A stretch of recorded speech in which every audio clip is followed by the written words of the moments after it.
Related रहने वाले, तो आप सभी प्रश्नों का उत्तर अच्छे से याद कर लेंगे। ओके, तो देखिए आज का पहला प्रश्न आपकी स्क्रीन पर आ चुका है। पानीपत की प्रथम लड़ाई किन के बीच हुई थी? बताएंगे आप सभी। पानीपत की जो पहली लड़ाई लड़ी गई थी वो 1526 में लड़ी गई थी। तो किनके बीच लड़ी गई थी आप बताएंगे। तो बाबर और इब्राहिम लोदी के बीच में लड़ी गई थी। पहले का डी ऑप्शन बिल्कुल परफेक्ट आंसर हो जाएंगे। नेक्स्ट अगला सवाल कॉल करिए क्वेश्चन नंबर सेकेंड को। तमाशा कहाँ का सामाजिक क्षेत्रीय लोकमंच है? तमाशा कहाँ का सामाजिक क्षेत्रीय लोकमंच यानी किस राज्य का है? तो ये महाराष्ट्र राज्य का है। डी ऑप्शन बिल्कुल परफेक्ट आंसर हो जाएंगे। नेक्स्ट अगला सवाल कॉल करिएगा क्वेश्चन नंबर थर्ड को। डिस्कवरी ऑफ इंडिया पुस्तक के लेखक इनमें से कौन है? डिस्कवरी ऑफ इंडिया पुस्तक के लेखक इनमें से कौन है? बताएंगे आप सभी। तो पंडित जवाहरलाल नेहरू जी है। ऑप्शन यहाँ से बिल्कुल परफेक्ट आंसर हो जाएंगे। नेक्स्ट अगला सवाल कॉल करिएगा क्वेश्चन नंबर 4 का राइट आंसर क्या बनेगा? एक व्यक्ति के लिए पंचायत का सदस्य बनने की न्यूनतम आयु सीमा कितनी है? एक व्यक्ति के लिए पंचायत का सदस्य बनने की न्यूनतम आयु सीमा कितनी होती है यानी कितने वर्ष की है? तो 21 वर्ष की है। ऑप्शन है आज से बिल्कुल परफेक्ट आंसर हो जाएंगे। नेक्स्ट अगला सवाल कॉल करिएगा क्वेश्चन नंबर 5 को। उत्तर प्रदेश के निम्नलिखित शहरों में से किससे पीतल उत्पादों का अधिकतम निर्यात किया जाता है? बताइएगा। उत्तर प्रदेश के किस शहरों में से पीतल उत्पादों का अधिकतम निर्यात किया जाता है? तो मुरादाबाद से सबसे अधिक किया जाता है। ऑप्शन है बिल्कुल परफेक्ट आंसर हो जाएंगे। अगला सवाल कॉल करेंगे आप लोग क्वेश्चन नंबर 6 का राइट आंसर। चमड़े की वस्तुओं के लिए प्रसिद्ध जिले कौन से हैं? चमड़े की वस्तुओं के लिए प्रसिद्ध जिले कौन कौन से हैं? बताइएगा। तो एक आगरा है, दूसरा कानपुर है। ऑप्शन है परफेक्ट आंसर हो जाएंगे। अगला सवाल कॉल करेंगे आप लोग क्वेश्चन नंबर 7 का राइट आंसर क्या बनेगा? उत्तर प्रदेश की प्रमुख व्यावसायिक फसल क्या है? उत्तर प्रदेश की प्रमुख व्यावसायिक फसल क्या है? तो गन्ना है। बी ऑप्शन बिल्कुल परफेक्ट आंसर हो जाएंगे। ध्यान रखिएगा यूपी जीके से कम एक शिफ्ट में 8 से 9 सवाल देखने को मिलेगा, तो इसलिए आप सभी के साथ हम यूपी जीके का भी क्वेश्चन डिस्कस करते हुए साथ में चलेंगे डेली क्लास में। ओके मेरे दोस्त, देखिए क्वेश्चन नंबर 8। बी निवेश आयोग के प्रथम अध्यक्ष कौन थे? बी निवेश आयोग के पहले अध्यक्ष कौन थे? जीबी रामकृष्ण थे बी निवेश आयोग के पहले अध्यक्ष। ऑप्शन है बिल्कुल राइट आंसर हो जाएंगे। अगला सवाल और आगे बढ़ने से पहले आप सभी को यूपी पुलिस एग्जाम 2026 में यदि सिलेक्शन लेना है, सबसे पहले आप लोग ये पूरे 10 टेस्ट सीरीज का पीडीएफ लगा लीजिए अच्छी तरीके से।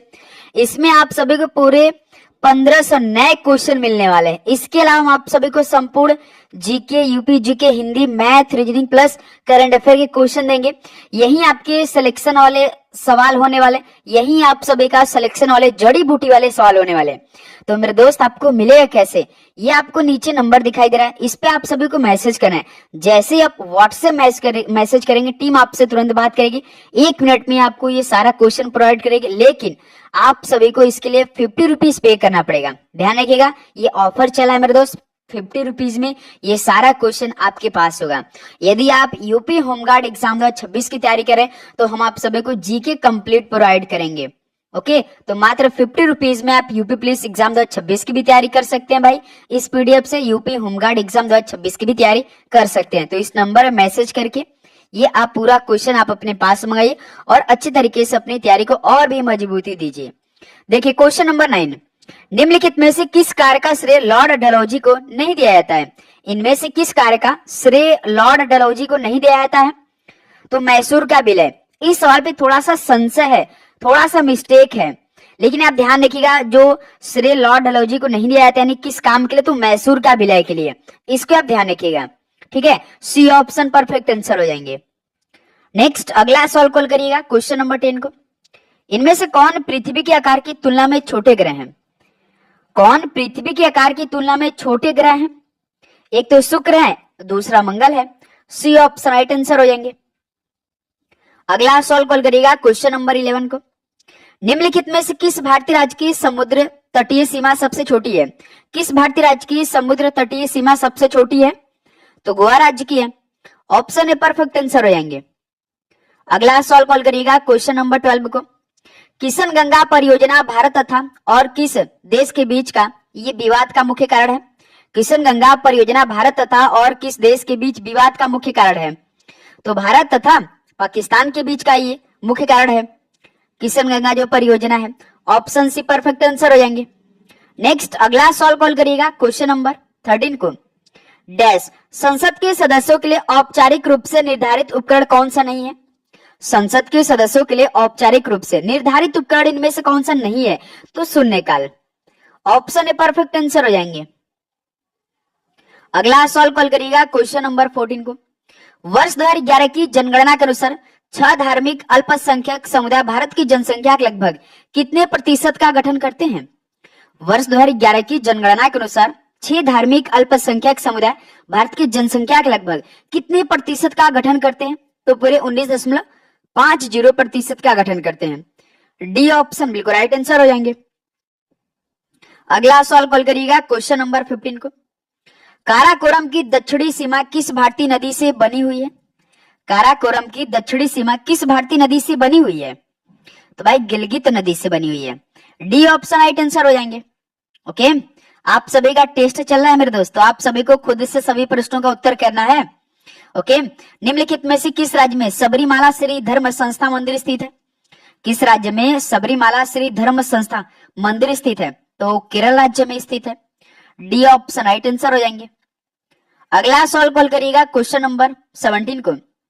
भारत में कृषि फसलों के लिए न्यूनतम समर्थन मूल्य का निर्णय कौन करता है? बताइए, भारत में कृषि फसलों के लिए जो न्यूनतम समर्थन मूल्य का निर्णय करते हैं वो कौन करते हैं? तो कृषि लागत और मूल्य आयोग करते हैं। सी ऑप्शन राइट आंसर हो जाएंगे। अगला सवाल कॉल करिए क्वेश्चन नंबर 18 को। निम्नलिखित में से कौन सी नदी दक्षिण से उत्तर की ओर प्रवाहित होती है? इनमें से ऐसी कौन सी नदी है दक्षिण से उत्तर की ओर प्रवाहित होती है? बताइएगा। तो बेतवा नदी है। डी ऑप्शन राइट आंसर हो जाएंगे। नेक्स्ट अगला सवाल कॉल करिएगा क्वेश्चन नंबर 19 को। सिख धर्म को निम्नलिखित में से किस शताब्दी में स्थापित किया गया था? सिख धर्म को किस शताब्दी में स्थापित किया गया था? तो 15वीं 16वीं शताब्दी में स्थापित किया गया था सिख धर्म को। सी ऑप्शन राइट आंसर हो जाएंगे। नेक्स्ट अगला सवाल कॉल करिए क्वेश्चन नंबर 20 को। गुजरात राज्य में पहली बार जजिया कर लागू करने वाला शासक कौन था? बताइए, गुजरात राज्य में पहली बार जजिया कर लागू करने वाला शासक कौन था? तो अहमद शाह प्रथम था। ऑप्शन यहां से बिल्कुल राइट आंसर हो जाएंगे। अगला सवाल कॉल करिएगा क्वेश्चन नंबर 21 को। म्यांमार का सबसे बड़ा शहर निम्नलिखित में से कौन सा है? म्यांमार का सबसे बड़ा शहर इनमें से कौन सा है? तो यांगून है।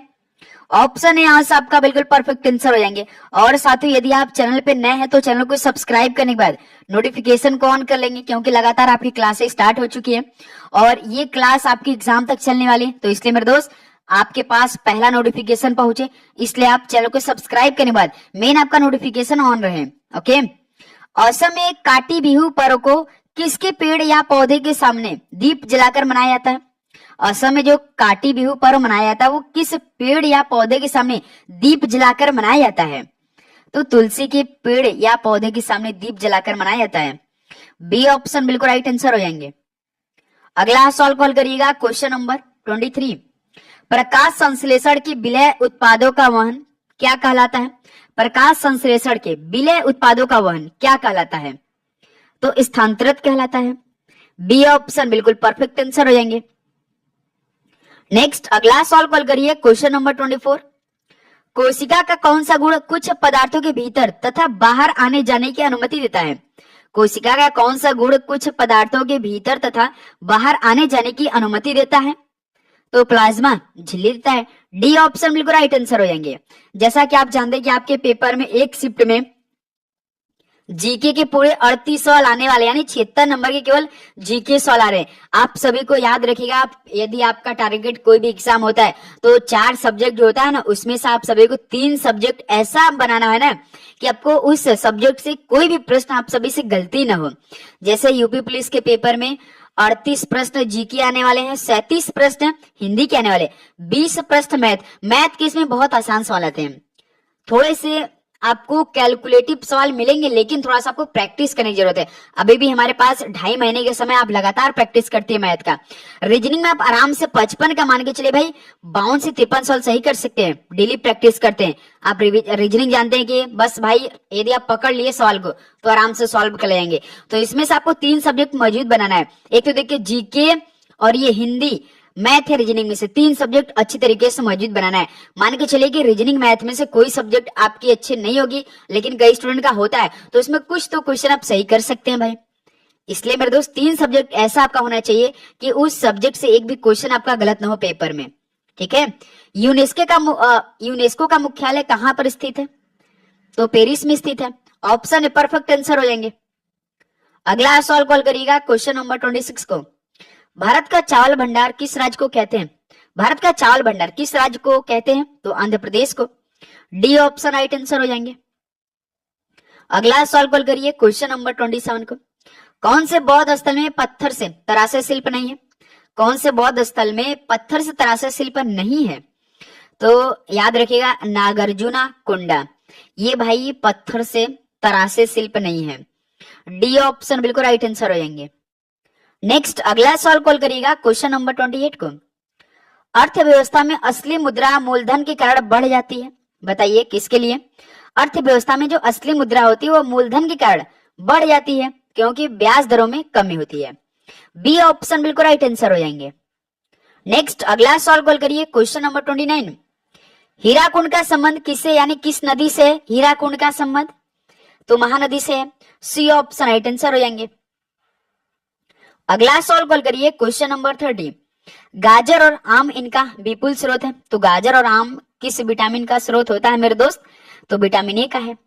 ऑप्शन ए बिल्कुल राइट आंसर हो जाएंगे। अगला सवाल कॉल करिएगा क्वेश्चन नंबर 31 को। भारत में कौन सा राज्य सबसे अधिक पड़ोसी राज्यों की सीमाओं को स्पर्श करता है? साथियों भारत का कौन सा राज्य सबसे अधिक पड़ोसी राज्यों की सीमाओं को स्पर्श करता है? तो उत्तर प्रदेश राज्य है। ऑप्शन ए बिल्कुल राइट आंसर हो जाएंगे। नेक्स्ट अगला सवाल कॉल करिए क्वेश्चन नंबर 32। भारत में उत्तर प्रदेश का गन्ना उत्पादन में कौन सा स्थान है? बताइए। उत्तर प्रदेश का ये व्यवसायिक खेती भी है। बताइए कि भारत में जो उत्तर प्रदेश राज्य है गन्ना उत्पादन के मामले में कौन सा पोजीशन रखता है? तो भाई याद रखिए पहले स्थान पर है। डी ऑप्शन राइट आंसर है। अगला सवाल कॉल करिए क्वेश्चन नंबर 33। तहसील स्तर पर सरकारी निकायों को क्या कहा जाता है? तहसील स्तर पर सरकारी निकायों को क्या कहा जाता है? तो पंचायत समिति कहते हैं। ऑप्शन बिल्कुल राइट आंसर हो जाएंगे। नेक्स्ट अगला सवाल कॉल करिए क्वेश्चन नंबर 34। निम्नांकित में से किस युद्ध के पश्चात बाबर ने गाजी की उपाधि धारण की थी? 1527 में वो युद्ध हुआ था जिसमें बाबर ने गाजी की उपाधि धारण कर लिया था, तो खानवा के युद्ध के समय। सी ऑप्शन परफेक्ट आंसर हो जाएंगे। अगला सवाल कॉल करिएगा क्वेश्चन नंबर 35। विश्व का सबसे ऊंचा ज्वालामुखी पर्वत कोटोपैक्सी कहाँ स्थित है? विश्व का जो सबसे ऊंचा ज्वालामुखी है पर्वत कोटोपैक्सी कहाँ पर स्थित है? तो इक्वेडोर में स्थित है। सी ऑप्शन राइट आंसर हो जाएंगे। अगला सवाल कॉल करिए क्वेश्चन नंबर 36 है। लोकसभा में वोटिंग के दौरान पहले चरण में कौन मत नहीं डाल सकता? तो साथियों लोकसभा में वोटिंग के दौरान पहले चरण में कौन मत नहीं डाल सकता? तो अध्यक्ष साहब मत नहीं डाल सकते हैं। ऑप्शन में परफेक्ट आंसर हो जाएंगे। अगला सवाल कॉल करिए क्वेश्चन नंबर 37। भारतीय संसद के सदनों का सत्रावसान किसके द्वारा किया जाता है? साथियों भारतीय संसद के सदनों का जो सत्रावसान होता है वो किसके द्वारा किया जाता है? भारत के राष्ट्रपति द्वारा किया जाता है। डी ऑप्शन राइट आंसर हो जाएंगे। नेक्स्ट अगला सवाल कॉल करिए क्वेश्चन नंबर 38। ट्रिप्सिन निम्नलिखित में से किसमें उपस्थित होता है? बताइए ट्रिप्सिन किसमें उपस्थित होता है? तो अग्नाशयिक रस्म होता है। डी ऑप्शन बिल्कुल राइट आंसर हो जाएंगे। अगला सवाल कॉल करिए क्वेश्चन नंबर 39। जीएसटी शासन के अंतर्गत रचना योजना में करदाताओं को क्या रिटर्न भरना होगा? बताइए जीएसटी शासन के अंतर्गत रचना योजना में करदाताओं को क्या रिटर्न भरना होगा? तो उनको त्रैमासिक भरना होता है। सी ऑप्शन राइट आंसर हो जाएंगे। अगला सवाल कॉल करिए क्वेश्चन नंबर 40 को। भारतीय राष्ट्रीय राजमार्ग प्राधिकरण यानी एनएचएआई की स्थापना किस वर्ष की गई थी? बताएंगे आप सभी। जो भारतीय राष्ट्रीय राजमार्ग प्राधिकरण है एनएचएआई, इसकी स्थापना किस वर्ष में की गई थी? बताइए, national highway authority of India, इसका फुल फॉर्म होता है national highway authority of India की स्थापना किस वर्ष में की गई थी? 1988 में की गई थी। बी ऑप्शन परफेक्ट आंसर हो जाएंगे। नेक्स्ट अगला सवाल कॉल करिए, क्वेश्चन नंबर 41 को। भारतीय राज्य जिसकी साक्षरता दर उच्चतम है, भारतीय राज्य जिसकी साक्षरता दर उच्चतम है किस राज्य की? तो केरल राज्य की है। ऑप्शन है राइट आंसर हो जाएंगे। नेक्स्ट अगला सवाल कॉल करिए, क्वेश्चन नंबर 42 को। 2024 के ओलंपिक खेलों का आयोजन कहां किया गया था? 2024 के ओलंपिक खेलों का आयोजन कहां पर किया गया था? पेरिस, फ्रांस में किया गया था। डी ऑप्शन परफेक्ट आंसर हो जाएंगे। नेक्स्ट अगला सवाल कॉल करिए, क्वेश्चन नंबर 43 को। भारतीय संविधान का कौन सा अनुच्छेद जम्मू और कश्मीर राज्य के लिए विशेष दर्जा देता है? भारतीय संविधान का कौन सा अनुच्छेद जम्मू और कश्मीर राज्य के लिए विशेष दर्जा देता है मेरे दोस्त? तो अनुच्छेद 370 में इसका वर्णन किया गया है। बी ऑप्शन राइट आंसर हो जाएंगे। अगला सवाल कॉल करिए, क्वेश्चन नंबर 44 को। किस पंचवर्षीय योजना के दौरान आपातकाल लागू किया गया था, नए चुनाव हुए थे और जनता पार्टी को निर्वाचित किया गया था? बताइए, किस पंचवर्षीय योजना के दौरान आपातकाल लागू किया गया था, नए चुनाव हुए थे और जनता पार्टी को निर्वाचित भी कर दिए गए थे? तो पांचवी पंचवर्षीय योजना के दौरान। सी ऑप्शन राइट आंसर हो जाएंगे। अगला सवाल कॉल करिए, क्वेश्चन नंबर 45 को।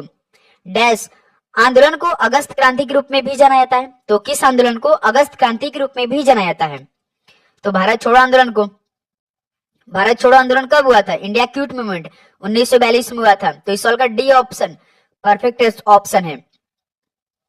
क्वेश्चन नंबर 46 कॉल करिए, भारतीय का नाम जो मोहनजोदड़ो की खोज के साथ जुड़ा था, बताइए उस भारतीय का नाम बताइए जिसने मोहनजोदड़ो को खोज किया था, इनके साथ जुड़ा था। तो आप जानते हैं कि आरडी बनर्जी थे मेरे दोस्त।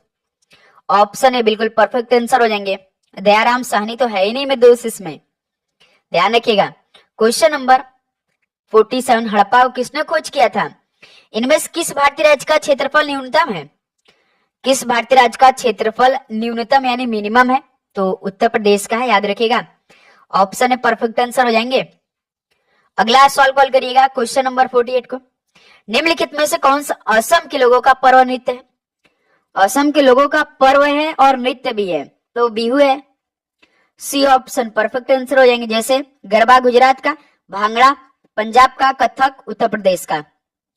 नेक्स्ट अगला सवाल कॉल करिएगा, क्वेश्चन नंबर 49 को। 2011 की जनगणना में उत्तर प्रदेश के किस जिले में साक्षरता दर उच्चतम थी? साथियों, हम आप सभी को पूरा डीप में सारे सॉल्व कराने वाले हैं। बस आपको डेली क्लास करनी है, एक भी क्लास आपको स्किप नहीं करना है और क्लास को पूरा देखना है भाई, तभी आपकी तैयारी बेस्ट लेवल की होने वाली है। हम जल्दी सभी सॉल्व कराएंगे, आपको तैयारी अच्छी रखनी है। 2011 की जनगणना में उत्तर प्रदेश के किस जिले में साक्षरता दर उच्चतम पर है? बताइए, तो गाजियाबाद की है। ऑप्शन है बिल्कुल राइट आंसर हो जाएंगे। क्वेश्चन नंबर 50 को हल करिए। उत्तर प्रदेश में आलू का अनुसंधान केंद्र किस जिला में स्थित है? उत्तर प्रदेश में आलू का अनुसंधान केंद्र किस जिला में स्थित है? तो मेरठ में स्थित है। ऑप्शन भी परफेक्ट आंसर हो जाएंगे। अगला सवाल कॉल करिएगा, क्वेश्चन नंबर 51 को। लकीर का फकीर मुहावरे का शाब्दिक अर्थ क्या है? अब यहाँ से हम लोग हिंदी के सवाल को डिस्कस करेंगे। इस बार टारगेट हमारा 74 का 74 होना चाहिए हिंदी में। ओके, ध्यान रखिएगा। लकीर का फकीर मुहावरे का शाब्दिक अर्थ क्या होगा? पुरानी परिपाटी पर चलने वाला। ऑप्शन यहां से बिल्कुल राइट आंसर हो जाएंगे। अगला सवाल कॉल करिएगा, क्वेश्चन नंबर 52। क्रय का विपरीतार्थक पहचानिए। क्रय का विपरीतार्थक आप सभी को पहचाना तो क्या हो जाएगा? क्रय का विक्रय हो जाएगा। डी ऑप्शन परफेक्ट आंसर हो जाएंगे। नेक्स्ट अगला सवाल कॉल करिए, क्वेश्चन नंबर 53 को। विधवा शब्द का अन्य लिंग रूप बताइए। विधवा शब्द का अन्य लिंग रूप कौन सा होगा? तो विधुर होगा। बी ऑप्शन बिल्कुल राइट आंसर हो जाएंगे। अगला सवाल कॉल करिए, क्वेश्चन नंबर 54। व्यक्तिवाचक संज्ञा कौन सी है?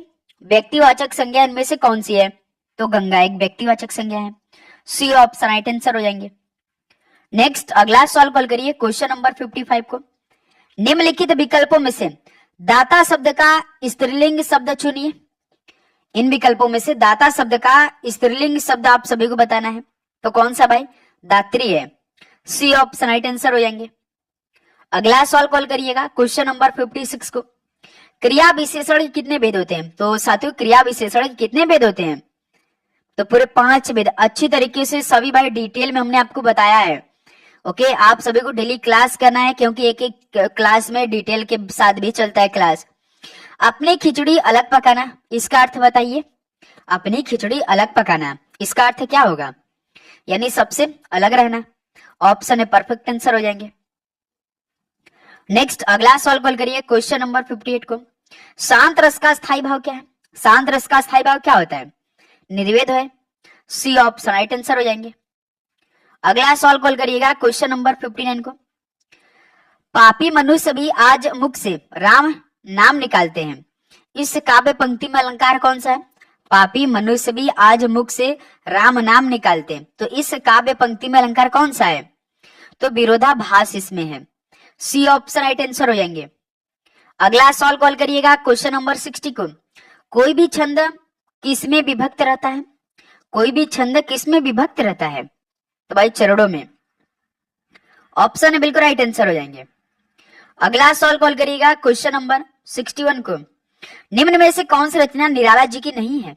बताइए, इनमें से ऐसी कौन सी रचना है जो कि निराला जी की नहीं है? जैसे अनामिका है, नए पत्ते हैं, आराधना, लेकिन वीरांगना तो मैथिली शरण गुप्त की है। डी ऑप्शन इस सॉल्व का राइट आंसर होंगे। अगला सॉल्व कॉल करिए क्वेश्चन नंबर 62। शिवा बावनी की रचना किसने की है? शिवा बावनी की रचना इनमें से किसने की है? तो भूषण ने की है। बी ऑप्शन बिल्कुल राइट आंसर हो जाएंगे। नेक्स्ट अगला सॉल्व कॉल करिए क्वेश्चन नंबर 63 को। लक्ष्मण का एक अन्य पर्यायवाची शब्द क्या है? लक्ष्मण का एक अन्य पर्यायवाची शब्द इनमें से कौन सा है? बताइएगा आप लोग। तो सुमित्रा पुत्र है। ऑप्शन है बिल्कुल राइट आंसर हो जाएंगे। दोस्त मेरे 12 सवाल है, अपना स्कोर आप लोग काउंट करते गिनती करते चलेगा, लास्ट में स्कोर आप सभी को बताना है। मेरे को बाजार जाना है वाक्य में किस प्रकार की शुद्धि है? बताइए तो। मेरे को बाजार जाना है किस प्रकार की शुद्धि है इसमें? तो इसमें सर्वनाम की अशुद्धि है मेरे दोस्त। बी ऑप्शन बिल्कुल परफेक्ट आंसर हो जाएंगे। नेक्स्ट अगला सॉल्व कॉल करिए क्वेश्चन नंबर 65। बिल्ली चूहे को मारा है, यानी बिल्ली के बाद क्या फील होगा? ऑप्शन है कि बिल्ली से चूहे को मारा कि बिल्ली ने चूहे को मारा।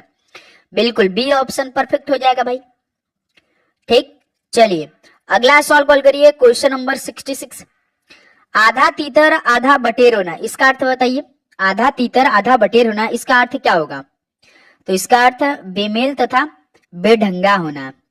सी ऑप्शन राइट आंसर हो जाएंगे। नेक्स्ट अगला सॉल्व कॉल करिए क्वेश्चन नंबर 67। क्षमा शब्द का विलोम शब्द, क्षमा शब्द का विलोम शब्द क्या होगा? क्षमा का दंड हो जाएगा, उल्टा होगा। बी ऑप्शन राइट आंसर हो जाएंगे। नेक्स्ट अगला सॉल्व कॉल करिए क्वेश्चन नंबर 68 है। वह महिला बहुत विद्वान है वाक्य में किस प्रकार की शुद्धि है? बताइए। तो वह महिला बहुत विद्वान है वाक्य में किस प्रकार की अशुद्धि है? तो भाई लिंग की, क्योंकि महिला बहुत विद्वान है। महिला आपका क्या है? विद्वान की जगह भाई विदुषी होना चाहिए था, तब परफेक्ट होगा, क्योंकि वह महिला बहुत विदुषी, ये परफेक्ट होगा। तभी ये लिंग वाक्य में किस प्रकार की अशुद्धि है? तो लिंग प्रकार की अशुद्धि है। ऑप्शन यहां से बिल्कुल परफेक्ट आंसर हो जाएंगे। ओके, नेक्स्ट अगला सॉल्व कॉल करिए क्वेश्चन नंबर 69 को। महान का विपरीतार्थक शब्द क्या है? महान का विपरीतार्थक शब्द इनमें से क्या है? बताइएगा। तो तुच्छ है। सी ऑप्शन राइट आंसर हो जाएंगे। नेक्स्ट अगला सॉल्व कॉल करिए क्वेश्चन नंबर 70 को। निम्नलिखित में से कौन सा शब्द विशेष है? तो इनमें से कौन सा शब्द विशेष है? तो अग्नि विशेष शब्द है। बी ऑप्शन राइट आंसर हो जाएंगे। अगला सॉल्व कॉल करिएगा क्वेश्चन नंबर 71 को। मीनाक्षी का पर्यायवाची शब्द क्या है? मीनाक्षी का पर्यायवाची शब्द क्या है भाई? तो दुर्गा है। बी ऑप्शन परफेक्ट आंसर हो जाएंगे। नेक्स्ट अगला सॉल्व कॉल करिए क्वेश्चन नंबर 72। जंगम का विलोम शब्द बताइए। जंगम का विलोम शब्द क्या होगा? तो स्थावर होगा। सी ऑप्शन राइट आंसर हो जाएंगे। अगला सॉल्व कॉल करेंगे आप लोग क्वेश्चन नंबर 73 को। कनिष्ठिका और मध्यमा के बीच की अंगुली को क्या कहते हैं? कनिष्ठिका और मध्यमा के बीच की अंगुली को क्या कहेंगे? तो अनामिका कहते हैं। ध्यान रखिएगा, डी ऑप्शन परफेक्ट आंसर है। क्वेश्चन नंबर 74 कॉल करिए।